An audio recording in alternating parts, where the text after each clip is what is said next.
Hello, je vous retrouve pour une nouvelle série et à part ça consacrée à toutes les séries en fait que j'ai vues au mois de septembre.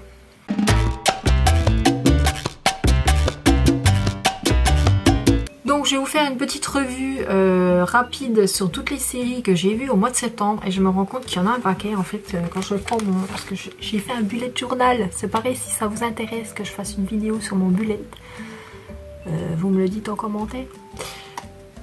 Donc pour ma page de mois de septembre, je me rends compte que j'ai vu tout ça comme série et comme film. Alors les films, je vais pas vous en parler trop, enfin je vais déjà vous parler des séries que j'ai vues. Alors en septembre, nous avons vu la saison 3 de Flash. Donc, Flash, je pense que vous connaissez, hein, super-héros, voilà, hyper rapide. Voilà, donc bon, bah, pas de grosse surprise, je veux dire, ça bouge tout le temps. Voilà, ça reste sympathique. Je trouve que c'est... Alors moi, ce que je reproche un peu à Flash, c'est que c'est toujours le même type de méchant. C'est-à-dire que c'est forcément un Sonic et il y a un moment, voilà quoi. C'est un peu chiant quoi, je trouve. Que ce soit toujours le même type de... C'est très régulier en fait que ce soit le même type en fait de méchant en fait. Donc ça c'est un peu pénible je trouve. Autrement, voilà, bon, ça reste sympathique. Moi, j'aime bien toutes ces séries-là. Que ce soit du côté donc Flash, Arrow, qu'est-ce qu'il y a encore Supergirl, je regarde pas. Je regarde Flash, Arrow, ouais. Et j'aime beaucoup aussi l'autre côté, donc Jessica Jones, Luke Cage, les Defenders, Iron Fist et Daredevil. C'est vraiment les deux, on regarde les que ce soit DC ou Marvel, on regarde les deux. Et bon, j'ai une préférence quand même pour le côté un peu sombre des Defenders en fait, enfin de toutes les séries Defenders. Mais bon, les séries, voilà, Arrow, Flash, ça se regarde facilement, même si honnêtement Arrow, on a l'impression qu'il est en éternelle dépression, ce mec. Il fait toujours la gueule. Que Flash, c'est un peu plus pompé up, c'est un peu plus fun, un peu plus... Voilà, c'est moins sombre que Arrow. On a regardé la saison 10 de Big Bang Theory, forcément, une de mes séries humoristiques préférées. Je ne pouvais pas ne pas la regarder, donc ça a été dévoré en 3 soirs, je crois, 2 ou 3 soirs. Enfin, ouais, non, peut-être pas 2, 3, je pense en 3 soirées. Bon bah toujours pareil quoi, j'adore Sheldon Cooper, c'est vraiment mon personnage préféré. Donc je vous raconte rien, c'est toujours aussi fun, ça c'est toujours aussi, voilà, c'est toujours pareil, j'adore. J'ai regardé la première saison de Make History, je crois que ce n'est pas renouvelé par contre. Alors Make History, donc c'est des voyages dans le temps en fait. Bon c'était sympathique, sans plus, enfin moi perso j'ai pas apprécié plus que ça. Donc en fait c'est un mec qui a créé une espèce de machine à voyager dans le temps. En fait c'est un sac de couchage, en fait il se met dedans et hop, ça fait comme, vous savez, comme la DeLorean, il programme la date de l'époque où il veut aller et hop, il se télécharge dans son sac de couchage à l'époque. Voilà, donc beaucoup dans le passé forcément parce qu'il travaille dans une fac d'histoire en fait. Et voilà, donc ouais, il y a des moments un peu fun, j'ai trouvé, voilà, ça se laisse regarder, mais c'est pas non plus, je comprends en fait que ça n'a pas été renouvelé, quoi, c'était sympathique, mais donc les histoires dans le temps, voilà, un petit peu côté historique, machin, on rencontre des grands personnages qui ont fait l'histoire américaine, et voilà, c'est sans plus, quoi. J'ai regardé la saison 6 de American Horror Story. Alors ça c'est une de mes séries préférées au niveau horreur. Donc ouais, une super saison, enfin j'ai trouvé plutôt pas mal. C'est pas ma préférée, moi ça restera vraiment la saison 2. J'ai adoré la saison 2 avec l'hôtel psychiatrique, j'avais trouvé vraiment bien. Et la saison 5 avec Hostel, avec Lady Gaga, j'avais trouvé vraiment très bien aussi. Donc pour vous raconter vite fait le synopsis de cette saison 6, en fait c'est un couple qui vivait dans une grande ville, style New York. Et un soir, donc ils se font agresser et du coup ils décident de changer de vie. Elle est prof de yoga. Elle est prof de yoga, lui je sais plus, il est souvent sur les routes, donc il doit être commercial ou un truc du style. Et ils décident de changer de vie, donc ils vendent leur appart et ils achètent une maison donc en Caroline. Et donc une vieille baraque superbe, hein, grosse maison perdue au fin fond d'un cambrousse. Et il s'avère qu'il s'est passé des choses un peu bizarres dans cette maison, et du coup il va se passer des choses un peu bizarres dans cette maison. Donc elle a été filmée comme un reportage, donc c'est assez différent des autres saisons par le fait. C'était plutôt intéressant. Moi je sais que voilà, c'est pas ma saison préférée comme je vous ai dit, mais franchement ouais, ça doit être ma 3e du coup. Ensuite on a vu donc le mystère du lac, et c'est l'histoire en fait d'une gamine qui a disparu, et en fait ils se rendent compte que sa disparition est liée à la disparition de 2 ados il y a 20 ans du coup, et la meilleure amie de ces 2 ados il y a 20 ans va enquêter sur la disparition de l'ado actuel, voilà, qui est disparu. Donc c'est plutôt pas mal, ça me fait penser à des séries comme Broadchurch et tout ça, voilà, c'est des enquêtes, ça doit être en 8 épisodes il me semble. C'est plutôt efficace, moi j'ai bien aimé, voilà, c'est un thriller, un peu, voilà, une enquête. Puis forcément il y a des secrets de famille, il y a des secrets de village, il y a des secrets, voilà, des choses, voilà. C'est plutôt sympathique, ça c'est, moi j'ai bien aimé. On a regardé la saison 2 récemment qui s'appelle Le Tueur du Lac, j'ai moins aimé, j'ai préféré la première saison. La saison 2 en fait, donc c'est un tueur en série en fait qui tue des femmes, et voilà, donc c'est le même couple je crois qui enquête, et donc là c'est un tueur en série, donc il y aura une enquête pareil avec des secrets, il y a toujours des secrets de toute façon dans ce genre de petite série, il y a toujours des secrets ou de famille ou de village ou de, voilà, de choses, des coucheries ensemble, voilà, bref. Donc ouais, c'était plutôt sympa. On a regardé la première saison de Snatch, qui était un film à la base avec Brad Pitt. Première saison donc réalisée et jouée avec Ron Weasley, hein, je ne sais plus son nom vrai, donc Ron Weasley d'Harry Potter, qui joue donc dans Snatch. Donc c'est en fait une association de malfaiteurs, hein, on va dire, et c'est vraiment bien. Enfin, j'ai vraiment bien aimé. Il y a des moments marrants et des moments un peu plus sombres. Il y a c'est vraiment bien. Si vous avez aimé le film, je pense que vous allez aimer la série, même si c'est pas 100% identique, hein, c'est pas 100% identique, mais franchement super série, un peu noire, un peu fun, j'ai vraiment bien aimé. Donc ouais, des petits truands qui essayent de faire un casse, qui manquent de bol souvent, enfin qui sont là. Alors il y a le gang des gitans, il y a d'autres gangs, enfin voilà, c'est vraiment super sympa. Enfin moi je sais que j'ai vraiment aimé Snatch. On a vu également la saison 3 de Preachers. Non. Donc Preachers, c'est un révérend, voilà, qui avait fait, alors avant d'être révérend, c'était un petit malfrat en fait, voilà, il faisait des casses avec sa copine, enfin il faisait, voilà, c'était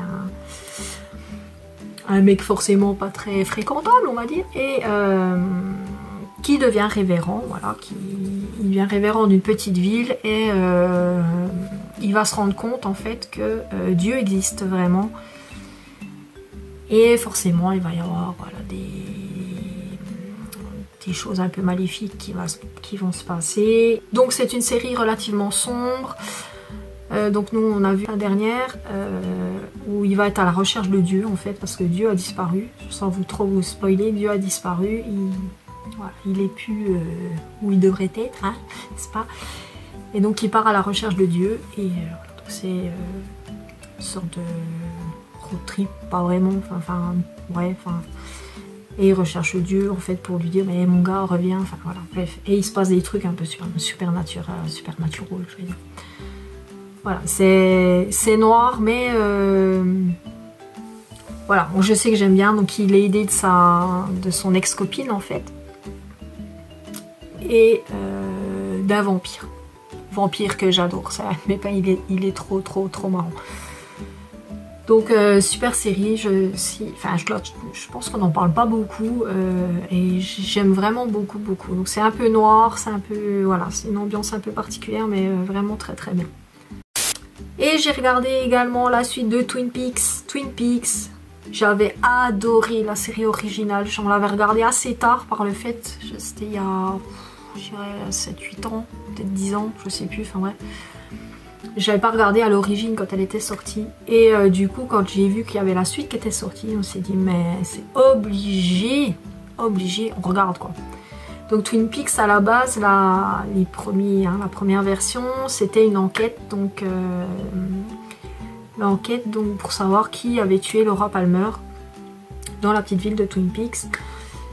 Et donc les premiers épisodes de la série originale étaient légèrement barrés déjà, mais alors la suite, la saison là qui vient d'arriver, voilà, que j'ai vu là au mois de septembre, c'est complètement barré, puissance 10 000 quoi. Enfin je veux dire, tu comprends rien, mais je pense qu'il faut pas chercher à comprendre. Hein. Monsieur Lynch là, il a fait très très fort. C'est ouais, c'est complètement barré quoi. Mais j'ai bien aimé, franchement on retrouve direct l'ambiance, on retrouve parce que c'est une série qui est tellement à part. Twin Peaks, mais c'est culte pour moi, c'est une série culte quoi. Franchement c'est un truc à voir, vous comprenez pas forcément tout hein. Honnêtement il y a une espèce de monde parallèle, enfin sans vouloir trop spoiler, soyez curieux, regardez, c'est à voir complètement. Et donc cette nouvelle saison là, j'ai l'impression d'avoir encore moins compris. Enfin, il y a des trucs tu comprends pas. Tu comprends rien. Tu comprends pas. Mais je pense qu'il faut pas chercher. Voilà, il faut pas chercher à comprendre. Tu prends un peu tout ce qui vient comme ça. Et à la fin de la saison, t'as pas forcément tout compris. Voilà. Des choses qui sont éclairées, d'autres pas. Enfin voilà, voilà, je vais pas vous raconter plus. Petit coup de cœur pour Dougie, voilà. Dougie, j'ai adoré le personnage de Dougie. Et puis voilà. Et Twin Peaks, ouais, je pense que c'est un truc à voir. Après, je dis, vous comprenez pas forcément tout. Voilà, c'est complètement perché, mais vraiment, c'est des trucs. Il y a un mec, voilà, il y a un mec qui se retrouve donc parce qu'il y a vraiment deux mondes en fait, deux mondes parallèles. Et il y a un mec qui n'est plus dans le monde réel, en fait, qui est dans l'autre monde et qui est transformé en espèce de bouilleur cafetier. Tu ne comprends rien. Mais c'est Twin Peaks. Voilà, c'est complètement ça. C'est complètement barré. Voilà. Et moi j'ai bien aimé, voilà. Voilà. Donc on comprend pas forcément mieux les choses. Voilà, il y a certaines choses qui sont expliquées, d'autres pas. Comme je vous dis, voilà, c'est un ovni cette série, c'est un ovni, je peux pas dire mieux, c'est complètement barré. On a regardé également Superstore. Alors Superstore, c'est la saison 2 ou la saison 3, je ne suis plus sûre. Alors Superstore, c'est quoi? C'est des petites séries d'épisodes d'une vingtaine de minutes, c'est plutôt fun. Ça se passe dans un magasin, comme le nom l'indique, un Superstore. Et c'est en espèce de huis clos, oui, parce que voilà, ça se passe dans le magasin, c'est la vie en fait des employés du magasin dans le magasin, en gros, parce qu'on sort jamais du magasin, hormis sur les quais des chargements, voilà, ça reste dans le magasin, on les voit jamais en dehors. Et en fait c'est un mec qui à la base a plaqué, qui s'est mis en une année sabbatique, qui a mis ses études entre parenthèses, quand on a marre de ses études de commerce, en fait normalement il est censé devenir voilà, un directeur commercial quelconque d'une boîte quelconque, enfin voilà, donc costume, cravate, hyper, voilà, avec des responsabilités, un truc un peu lourd quoi, et lui il pense que la pression est un peu trop forte, donc il veut faire une pause. Il prend sa voiture, il se barre, il arrive dans ce magasin là pour acheter un truc, je sais pas trop quoi, et puis il recherche quelqu'un et il se dit bah voilà, c'est peut-être le moment de passer à autre chose, de faire autre chose en attendant, de réfléchir, machin, nanana. Et donc du coup il va rester là quelques temps. Et du coup c'est l'association de plein de cultures différentes, de caractères différents. Donc forcément vous avez comme dans toutes les séries en ce moment, une personne gay, forcément. Donc lui, il est un peu asiate gay. Il y a un black handicapé, il y a donc une nana, donc c'est un des personnages principaux. Donc la nana, là, en fait, c'est celle qui jouait dans Ugly Betty, qui faisait Betty. Donc elle est latino, mère de famille, qui a une petite fille, et donc qui est mariée, et le mariage bat un petit peu de l'aile, voilà, bon, c'est pas trop, voilà. C'est pas... Elle essaie de sauver les apparences, mais en fait, c'est pas, voilà, ça va pas forcément super bien. Il y a la chef de la sécurité, enfin, qui est la directrice adjointe, qui est, comment vous dites, l'impression qu'elle vient de l'armée, enfin, là, un peu, voilà, elle est très autoritaire, très, voilà. Vous avez, alors, le chef, mon Dieu, le chef, quoi. Ah, le directeur du magasin, qui parle un petit peu bizarrement, il a une voix très bizarre. Alors nous on le regarde en VO sous-titré, mais mon Dieu, la voix on dirait un dessin animé en fait, le mec. La voix on dirait un dessin animé, je vous assure, c'est excellent. Et lui il est, en fait il est trop gentil, trop couillon, trop, voilà, trop... Voilà, il est trop, voilà, trop mou, trop gentil, trop... Et du coup il se laisse souvent, voilà, il se laisse souvent berner par les autres, et en plus son adjoint qui est hyper autoritaire, tout ça, enfin il y a des... Donc ça donne des situations hyper sympathiques. Alors vous avez une petite mamie qui a au moins 80, plus de 80, c'est une petite mamie avec les cheveux tout blancs, tout ça, voilà. Enfin, il y a plein de... Donc il y a plein de stéréotypes, entre guillemets, de... Et tout ça, ça cohabite, ça, et ça, voilà. Vous avez une gamine, entre guillemets, qui a 17 ans, qui est enceinte, qui a son copain veut être DJ, enfin...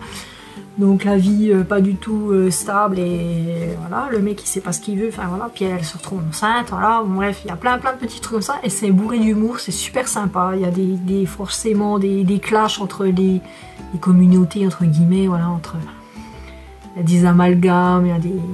Mais c'est super sympa à regarder, franchement, c'est des petits épisodes de 20 minutes, je trouve ça super rigolo, enfin, c'est une bonne série, voilà, pour passer un bon moment, c'est sympa, enfin, franchement, c'est cool. J'ai regardé la saison 3 de Dark Matter. Alors Dark Matter c'est de la SF, donc ça se passe dans l'espace. Voilà. C'est, alors, pour vous expliquer, en fait, première saison, vous êtes dans un vaisseau spatial et vous avez 6 personnes qui se réveillent et qui ne se souviennent plus de rien. C'est-à-dire qu'ils se sont auto-effacés la mémoire. Et on ne sait pas qui, on ne sait pas pourquoi, on ne sait pas, voilà, on ne sait pas trop. Donc ils ne se connaissent plus, ils ne savent plus, hein, ils ne savent plus rien, ils ne savent plus qui ils sont, donc ils se donnent des numéros. Donc il y a numéro 1, 2, 3, 4, 5, 6. Voilà, ils sont 6. Et au fur et à mesure de la première saison, ils vont découvrir qu'en fait, ce sont des mercenaires. Donc à la base, ce sont des espèces de pirates de l'espace, c'est-à-dire qu'ils vont... ouais, pirater d'autres vaisseaux, piller certaines planètes et tout ça. Et en fait, ce sont vraiment des mercenaires qui... voilà, qui sont pas vraiment très gentils. Ils sont même très réputés pour être de méchants monsieur, dame. Et voilà. Et en fait, donc j'ai vu la saison 3. On découvre encore un petit peu... je crois que la saison 2 découvre encore un petit peu leur passé et tout ça. Et la saison 3, je crois qu'on sait à peu près tous qui ils sont. À peu de choses près. Il y a encore des zones d'ombre et tout ça. Et puis c'est la dernière saison, en fait, ça n'a pas été renouvelé. Et bon, c'est sympathique, ça bouge pas mal, voilà. C'est bon, après la SF, c'est pas forcément mon domaine de prédilection. Je suis pas forcément très fan de tout ce qui est Star Trek et tout ce qui est voilà, dans le domaine de l'espace. Ça, je suis pas... Bon, voilà, c'était bien sans plus. Enfin, la troisième saison était, enfin, j'ai trouvé un peu moins bien. Enfin, voilà. Et en dernier, la dernière série que j'ai regardée donc au mois de septembre, c'était Riverdale. Donc pour vous faire le synopsis, donc c'est un ado qui est retrouvé mort dans un lac. Donc en fait toute la saison 1 ça va être l'enquête de savoir qui a tué ce garçon qui fait partie d'une famille très influente de Riverdale parce que très riche, donc avec des secrets de famille forcément, il y a des rivalités parce que c'est très ado quand même, hein, ça me fait très penser à des choses comme Beverly Hills. Je connais pas vraiment de séries ado parce que je regarde pas. Donc voilà, moi ça me faisait penser à Beverly Hills ou des choses comme ça, avec des rivalités entre les nanas, avec des secrets de famille, avec... voilà, donc c'est une enquête, il y a eu beaucoup de comparaisons à Twin Peaks, et moi honnêtement, mis à part le fait que ça se passe dans une petite ville, non, c'est tout quoi, enfin voilà. En effet, il y a une enquête dans une petite ville, mais c'est le lien, c'est tout, enfin pour moi c'est tout quoi. Bon, c'est sympathique. Moi, j'étais un peu déçue parce que j'avais attendu beaucoup de bien et finalement, ouais, voilà quoi. Bon, voilà, enfin moi perso sans plus quoi. Donc voilà, je vous ai fait le tour des séries que j'ai vues en septembre. Donc il y en a pas mal quand même, hein. J'en ai vu 1, 2, 3, 4, 5,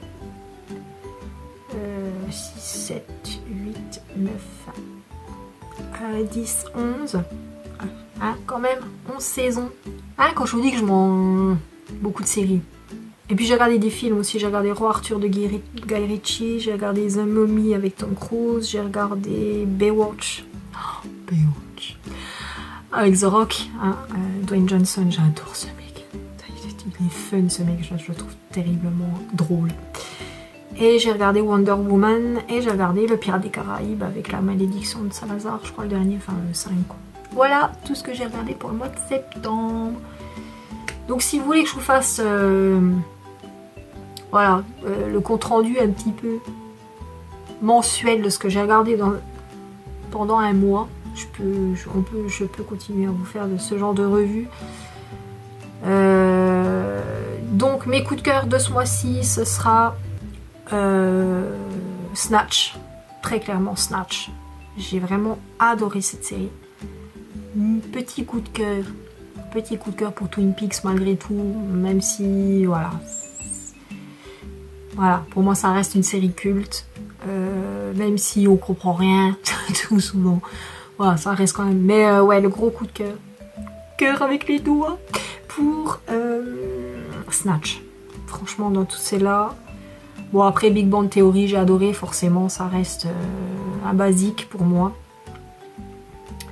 Et puis Superstore aussi que j'aime bien aussi, enfin il se passe toujours des trucs un petit peu fun, voilà. Donc gros coup de cœur de ce mois-ci, ça, je pense que ce sera Snatch, voilà, coup de cœur du mois pour la série Snatch. Voilà pour ma petite revue série du mois de septembre, que j'ai regardé au mois de septembre. Après je sais pas quand est-ce que je publierai cette vidéo, le temps de monter et tout. Je vous fais des gros bisous, je vous dis à très bientôt. N'oubliez pas de liker, n'oubliez pas de partager, n'oubliez pas de vous abonner à la chaîne. Je vous retrouve bientôt pour une autre vidéo, et à part ça je ne sais encore pas quel thème ce sera. Et je vous fais des gros bisous, à bientôt, bye.